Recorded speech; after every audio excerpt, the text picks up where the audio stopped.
શ્યામકુમારના નમસ્કાર। પ્રશ્ન 1, વર્ગખંડમાં અધ્યાપન દરમિયાન કોઈ વિદ્યાર્થી સતત તોફાન કરીને અન્ય વિદ્યાર્થીઓનું ધ્યાન ભંગ કરતો હોય તો શૈક્ષણિક મનોવિજ્ઞાન અનુસાર શિક્ષક તરીકે સૌથી યોગ્ય અને સકારાત્મક પગલું કયું ગણાય?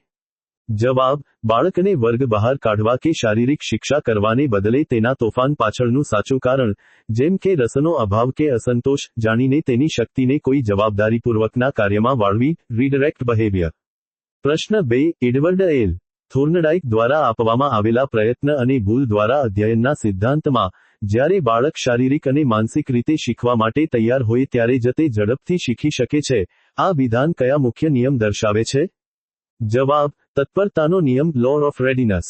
પ્રશ્ન 3, નવી શિક્ષણ નીતિ 2020 એનઈપી 2020 અંતર્ગત રચવામાં આવેલ પારખ સંસ્થાનો મુખ્ય ઉદ્દેશ્ય શું છે? જવાબ: વિદ્યાર્થીઓના મૂલ્યાંકન, સમીક્ષા અને જ્ઞાનના વિશ્લેષણ માટે રાષ્ટ્રીય સ્તરે માપદંડો અને ધોરણો નક્કી કરવા, નેશનલ અસેસમેન્ટ સેન્ટર।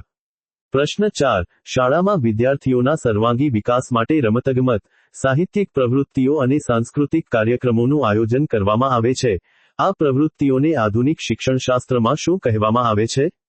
જવાબ: સહ-અભ્યાસિક કે સહ-શૈક્ષણિક પ્રવૃત્તિઓ, કો-કરિક્યુલર એક્ટિવિટીઝ। પ્રશ્ન 5, વર્ગખંડ મૂલ્યાંકનમાં ઉપયોગમાં લેવાતી રૂબ્રિક્સ પદ્ધતિ એ વાસ્તવમાં શું છે?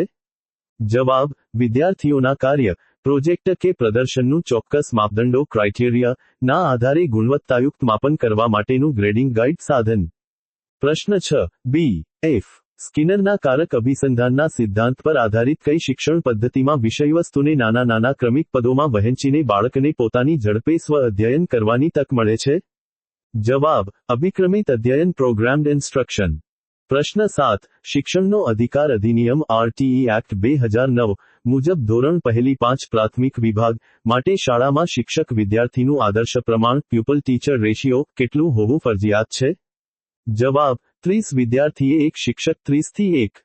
પ્રશ્ન 8, શાળા કક્ષાએ હાથ ધરવામાં આવતી ક્રિયાત્મક સંશોધન એક્શન રિસર્ચની પ્રક્રિયાનો મુખ્ય હેતુ શું હોય છે? જવાબ: વર્ગખંડ અને શાળાની સ્થાનિક તેમજ દૈનિક વ્યવહારિક સમસ્યાઓનો શિક્ષક દ્વારા જાતે જ ત્વરિત અને વૈજ્ઞાનિક ઉકેલ લાવવો। પ્રશ્ન 9, ચાર્લ્સ સ્પીયરમેન દ્વારા આપવામાં આવેલા બુદ્ધિના દ્વિ-ઘટક સિદ્ધાંત ટુ-ફેક્ટર થિયરી માં કયા 2 ઘટકોનો સમાવેશ થાય છે?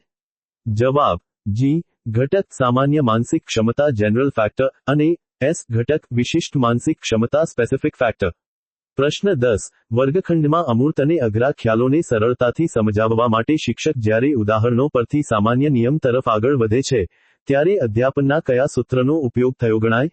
જવાબ: આગમન પદ્ધતિ, મૂર્તથી અમૂર્ત તરફ, કોન્ક્રીટ ટુ એબ્સ્ટ્રેક્ટ।